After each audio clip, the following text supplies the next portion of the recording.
I hope you guys are all doing well. I hope you can see my screen and everything, correct? So I just want to jump in. I don't want to take a whole bunch of your time, but I would love to just go over an overview of recognizing anxiety in children. I think it's so important that children start out having a very fine and profound relationship with their parents or loved ones so that as they get older, they feel more comfortable to talk and express themselves. So don't mind me, I'm going to look at my notes just to make sure that I cover everything. However, I'm going to go ahead and jump in. And if you guys have any questions, please let me know at the end, or you can message me on Facebook, contact me personally. I do not care to speak to any of you individually or over this. So I called it Happy Parenting to try and bring happy homes and happy feelings so your kids feel more comfortable in their homes. So, what is anxiety? If you Google anxiety, it says intense, excessive, and persistent worry and fear about everyday situations. But what it doesn't tell you is that there's so many different types of anxiety that one definition does not cover everything. So, there's generalized anxiety. It's severe ongoing anxiety that interferes with daily activities, which is kind of like our original definition here. So that's just constant worry about everything in daily living. So if you worry about money or they worry about homework, just anything of generalized everyday activities. So then there's separation anxiety. They worry about being apart from family members or other close people in their lives.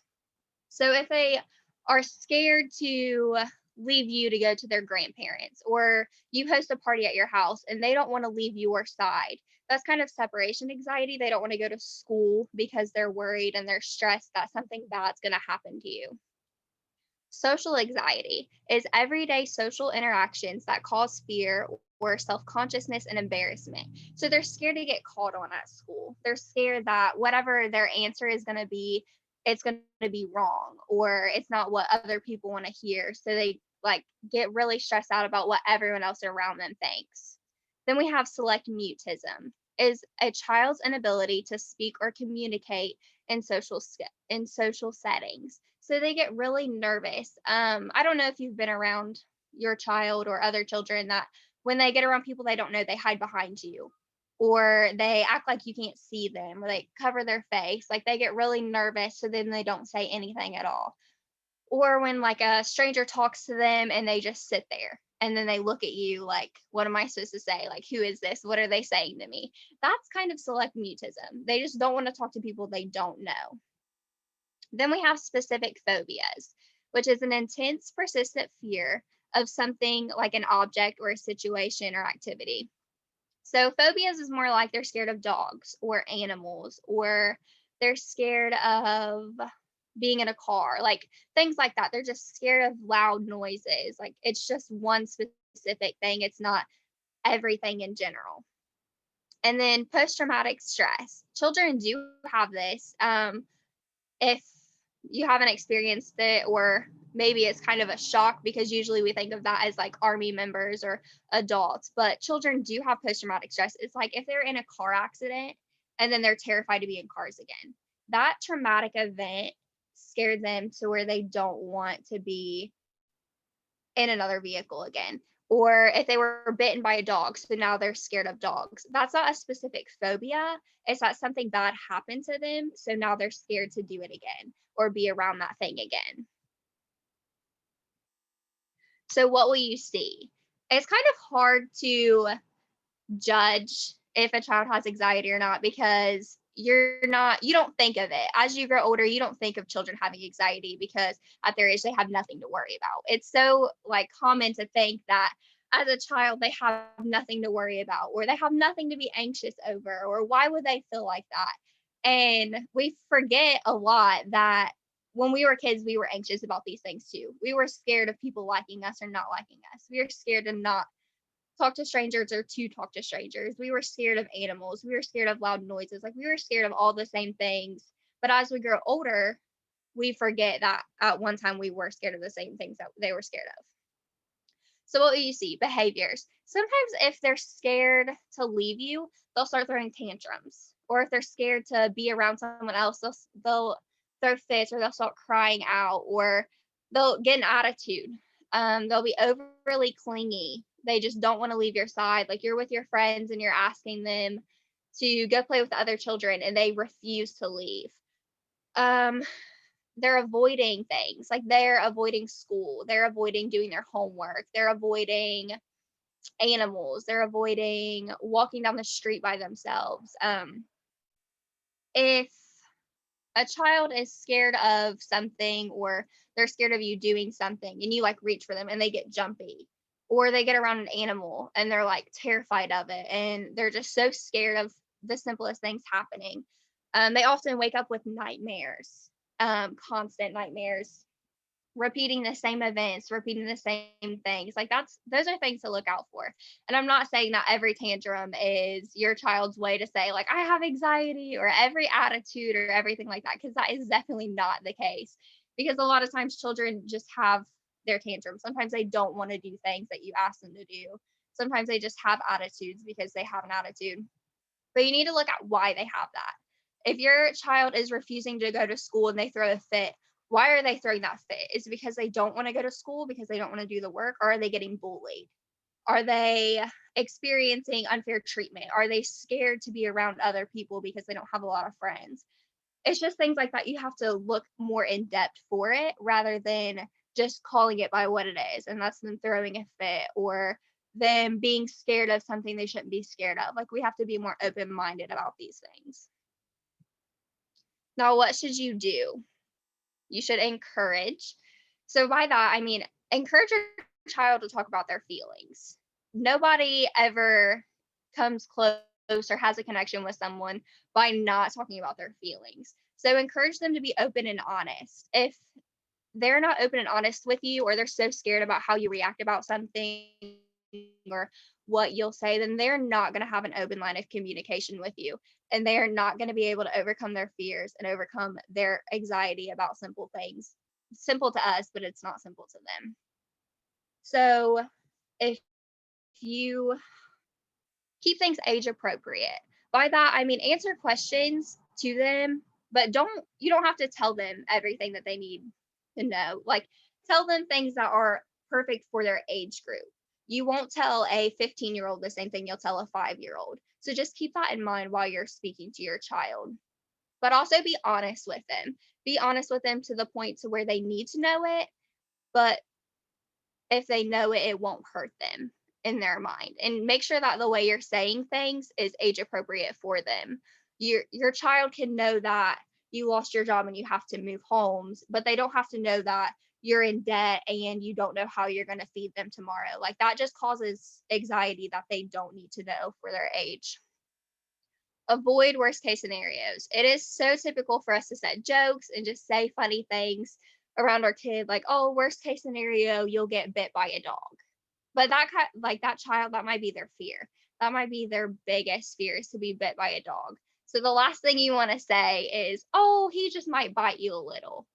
And then it starts, like their brain just starts working that up and then setting even more anxiety in line for other animals, and like worrying about things that they don't need to worry about because you made a joke. Set limits. Set limits on graphic movies and games. Watching blood and murder and violence can cause nightmares and fears. So the last thing you want to do is let your child play Grand Theft Auto or something along the lines of killing zombies, and or watching The Walking Dead or Vampire Diaries or some horrific movie that might seem okay for you and might seem okay for them, but then later that night they're terrified about it. Then they start worrying about if there's vampires lurking at night, or if there's someone going to be under their bed when they go to sleep.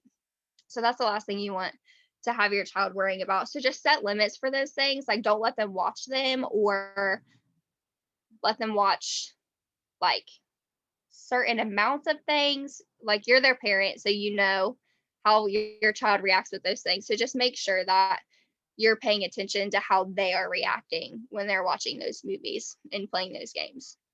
And reassurance. Every child wants reassurance that they are loved, that they have someone that they can go to, that they can feel comfortable with. The worst thing you want to do is talk to your child and then let your emotions interfere. So if your child says that the way that you react in situations makes them feel like they can't talk to you, the last thing you want to do is react to that situation. Like, you don't want to get your feelings hurt and then freak out about it. Like, you don't want to get your feelings hurt and be like, well, why do you feel that way? You shouldn't feel that way. That's not true. Because then you're just reinforcing their feelings. So you want to try and work with your child to make that better relationship and reassure them that you are there for them regardless of anything. And always seek a doctor. I can give you advice. Anyone else can give you advice. You can Google it. But if you feel like your child has severe anxiety or something, please talk to a doctor, because they can give you medication. They can give you therapy. They can give you at home situations to try to see if your child will get better, depending on different things that you or your husband or your grandparents or your friends do. And when you think of therapy, therapy doesn't just have to be one-on-one sessions. Therapy can be group sessions with other children. If your child's like super shy and they don't like talking to people, or they get really nervous around crowds and they're afraid of their feelings being wrong, maybe the best therapy for your child is getting to know new children. So they might recommend you having a little group or a play date with 2 or 3 other children. So where they feel comfortable being around multiple children or strangers. And I'm not saying like your child should feel comfortable walking up to someone on the street, but if your child isn't even comfortable going to class and they're acting out because they don't feel comfortable raising their hand in school, maybe you should think about group therapy and play dates and things like that. That's just my notes. Okay, so what should I do? Oh, we already did that. Okay, so here's some tips. Stay calm when your child gets anxious. Modify your expressions during stressful times. So if your child says that they feel like they can't talk to you, or if they're throwing a tantrum and you're trying to go somewhere, don't yell at them. Try and understand why they're doing that. Try and understand why they're throwing that tantrum. Plan for the unexpected, especially for toddlers. Toddlers are very unexpected. It's crazy how many times I've had to pull over and make potty trips, or I've had to change clothes or anything like that. You have no idea what they're going to do or what is going to happen. So plan for the unexpected 100%. Recognize and praise the small accomplishments. So if your child is very anxious, or they're very shy, or they're very scared of animals, or just things like that, praise them for doing little things. Like if they come home and they hate going to school and they say that they made a friend, reward that accomplishment, because that is a big step for them. If they pet a dog and they are terrified of dogs, for whatever the case may be, reward that behavior until they feel comfortable doing things without being rewarded. List your child's fears from 1 to 10 and then slowly work your way to overcoming them. So, what I mean by that is, if your child has generalized anxiety or even social anxiety, ask them what scares them the most. And then just list everything that scares them, like whatever it is. Like maybe they're scared to talk to people, maybe they're scared to answer questions. Maybe they're scared of giving you the wrong answer. Just things like that. So have them list those things out and then ask them which one's the scariest. So maybe raising their hand is the scariest thing. So you put a 10 by that. And then they say talking to someone that they've never met before at school, like making friends, that's the least scariest. So try and get them to make a friend. That should be your first goal, is to try and get them to make a friend. And then lastly, after you've completed all the other things that make them so scared, get them to raise their hand in school. Get them to try and answer a question, whether they're right or wrong. So that way you've worked through every single fear that they've had, and to where they're not scared of that anything anymore. They're not scared of their social anxiety. They're not scared to go out in public and not know anyone. They're not scared to leave you and all of your friends to go play with the other kids. They're not scared to go to school because they're going to miss you too much, or they worry that something bad's going to happen to you or to them. Just things like that. So here's some reflective questions, just so you guys can think about it and kind of review over your answers so you can help your children. So what things make you anxious? Because sometimes our anxiety and our things that make us nervous can reflect over for our children. So if you're constantly worrying about money, or you're constantly worrying about food or bills or anything like that, like your kid can think of that too. Like then they're going to start worrying about money, and they're going to start worrying about all the things that you're worrying about. So just make sure that you are paying attention to that, and what things make you anxious and what things are making your child anxious. So then the second question is what is making my child anxious? So then the third question is, why does this make my child anxious? So if your children are, or child is worried and scared about school, so why is school making them anxious? And that's just something that you should list out, because if you don't know, then you can't help them get over that, and you can't help them conquer those fears. Does your child have similar fears to you? That's what I went over, is comparing your fears and your child's fears, because sometimes you can create fears in your children that you don't even know about. And then lastly, what is one goal you'd like to see your child accomplish? So set goals, because if you see that your child's really shy and you don't have a goal in mind, you don't have anything, you're just like, oh, they're shy, I don't want them to be. Well, that's awesome, but you need to have a specific goal. They're shy and I would like to see them make a new friend. They're shy and I would like to see them do something on their own without having me there. They're shy, but I would like to see them be able to go to school and feel comfortable. They're shy, but I would like to see them answer a question in school. Just things like that. Like set a goal for your child, because if you don't set a goal for your child and you don't have those expectations for them and those hopes for them, it's just going to make their anxiety worse, because even though you would like to see a change, you're not initiating a change in the right direction because you don't have those specific goals for them. So that is everything that I have. This is just where I got some of the information that I was sharing with you guys. So if you want to look up those links and look over things for yourself, you are more than welcome to. Like I said, speaking to a doctor for your specific child is a lot of guidance and a lot of help that some of you may need, some of you may not. But if you have any questions, please let me know. You can unmute yourselves and just let me know if you have any questions or anything further, or you can message me privately. That's perfectly fine too.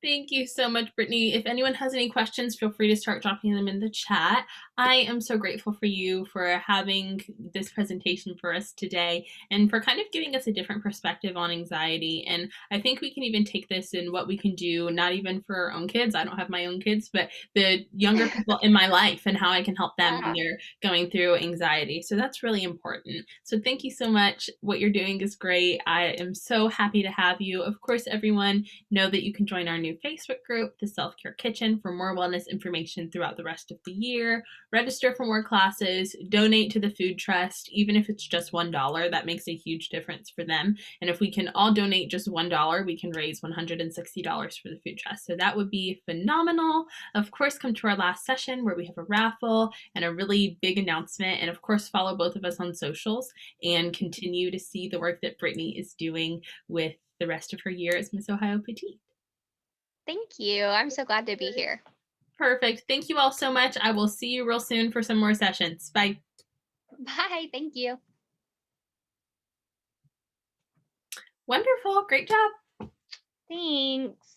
All right, so basically all that I will have for you, I'll send out a little survey link tonight so you'll be able to give me some feedback on what this Okay. experience was like for you and if you would have done anything differently or anything that could be improved upon for when I maybe do it in the future.